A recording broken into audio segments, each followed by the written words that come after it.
Assalamualaikum warahmatullahi wabarakatuh. Alhamdulillah kembali lagi di channel Bunda Chandra. Oh iya teman-teman, gimana nih kabar teman-teman hari ini? Semoga kalian semua selalu diberikan kesehatan, dilancarkan rezekinya, dimudahkan segala jalan urusannya, dan jangan lupa tetap semangat ya. Oke teman-teman, di kesempatan kali ini aku mau share lagi ya tentang bagaimana sih caranya supaya usaha kita cepat berkembang ya teman-teman. Nah, di sini banyak ya teman-teman yang ingin memiliki usaha sembako, karena usaha sembako ini usaha yang tidak ada matinya ya teman-teman. Walaupun usaha sembako ini persaingannya cukup tinggi, tetapi setiap usaha sembako tetap menghasilkan cuan. Bahkan toko yang sudah besar pun, toko yang sudah sukses masih bisa terus berkembang. Nah, berikut ini beberapa cara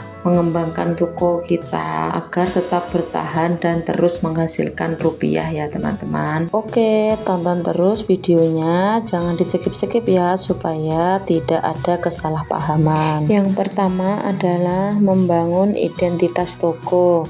Nah, toko sembako yang diingat pembeli adalah toko yang pelayanannya ramah dan memuaskan. Kita perlu menggunakan prinsip ya teman-teman, yakni senyum, kita salam, sapa, sopan, dan santun. Nah, dengan begitu pelanggan tidak berpaling ke penjual lain ya. Karena persaingan bisnis sembako semakin tinggi, maka kita harus selalu mengikuti perkembangan zaman sekarang ya teman-teman. Contohnya adalah berjualan online. Nah, kalau saya sendiri, saya cuma pakai media sosial WhatsApp aja ya teman-teman, karena di sini saya juga nggak mau ribet. Saya cuma ingin memfokuskan di rumah aja. Nah, cuma dari WhatsApp itu kan cuma nomor-nomor tertentu atau nomor orang terdekat di sekeliling kita ya yang tahu. Jadi kita bisa antar yang dekat-dekat saja, dan yang jauh bisa juga dengan cara COD ya teman-teman. Nah, yang kedua adalah meningkatkan penjualan. Di warung sembako umumnya kan menyediakan keperluan sehari-hari, misalnya beras, minyak goreng, dan telur ya teman-teman. Nah, walaupun dagangan utama adalah sembako, tidak ada salahnya kita melengkapi barang-barang yang diperlukan pasar. Contohnya kayak sayur-sayuran gitu ya teman-teman. Jika di perkampungan daerah kita nggak ada yang jualan sayur, bisa kita tambah dengan jualan sayur. Itu juga akan menambah omset di warung kita, karena kebutuhan sayur-sayuran ini sangat dibutuhkan sehari-hari. Nah, jadi ini juga bisa membuat warung kita semakin berkembang dan dikenal orang ya teman-teman. Nah, di sini selain sembako, saya juga menyediakan alat-alat perdapuran ya teman-teman. Saya tambah dengan sedikit-sedikit seperti kalau yang terbuat dari bambu, pokoknya alat-alat yang terbuat dari bambu, karena di rumahku ini di desa, jadi aku harus menyediakan alat-alat yang terbuat dari bambu gitu ya. Nah, ada lagi berdagang yang sesuai dengan tren. Contohnya kita perlu sering-sering melihat yang ada di media sosial, dagangan apa saja yang lagi viral. Kita juga bisa mengikuti barang-barang tersebut. Nah, di sini juga aku menjual barang yang musiman ya teman-teman. Contohnya di bulan Agustus banyak orang-orang yang mencari bendera. Nah, kita sediakan bendera. Pas waktu tahun ajaran baru, kita juga harus menyetok buku dan peralatan tulis. Nah, pada waktu Ramadan tiba, kita juga harus menyediakan takjil ya teman-teman. Contohnya kayak nata de coco, banyak-banyak stok Nutrijel, mutiara gitu ya teman-teman.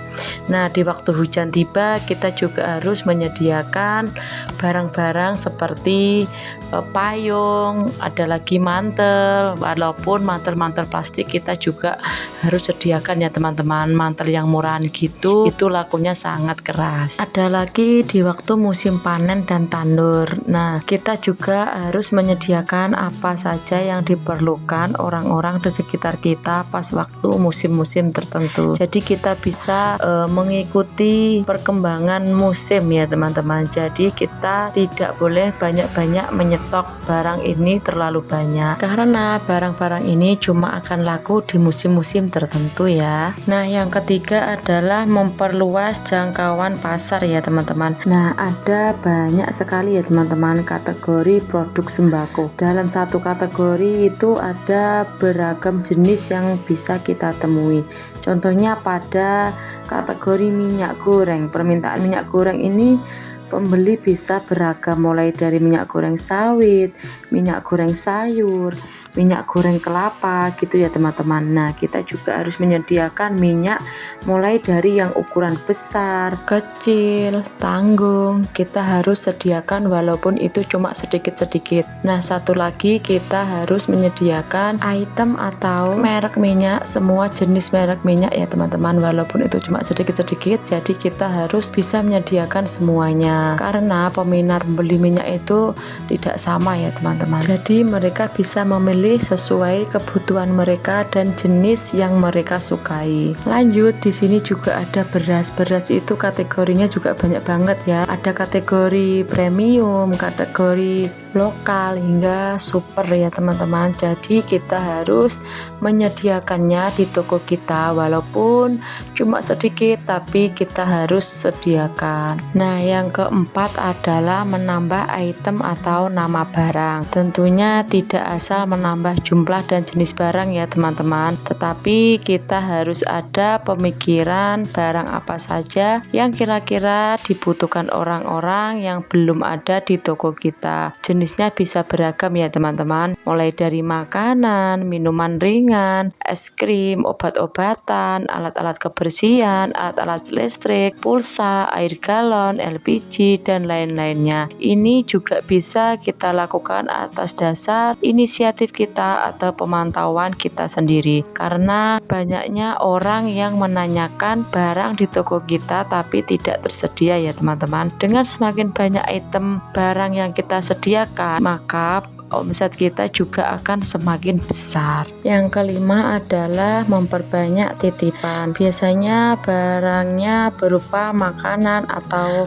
pernak-pernik. Kita tidak perlu mengeluarkan modal serta tidak menanggung risiko apabila tidak laku ya teman-teman. Kita hanya perlu menjualnya saja, walaupun kita tidak mengeluarkan modal tapi keuntungannya lumayan ya. Untuk itu makin banyak barang titipan, makin bertambah besar juga omset kita ya teman-teman. Nah, itulah teman-teman sedikit tips dari saya, semoga bisa bermanfaat dan bisa menginspirasi buat teman-teman semua, khususnya buat teman-teman yang ingin membuka usaha toko sembako ya. Buat teman-teman yang baru menemukan channelku, jangan lupa subscribe ya, karena subscribe itu gratis, dan jangan lupa tekan tombol notifikasinya supaya kalian tidak ketinggalan update video terbaru seputar toko sembako dan kegiatan ibu rumah tangga. Dan jika videoku ini bermanfaat, kalian bisa share ke media sosial yang kalian punya. Apabila ada salah kata yang saya ucapkan tadi, saya mohon maaf yang sebesar-besarnya ya teman-teman. Oke, sampai di sini dulu ya videoku. Aku ucapkan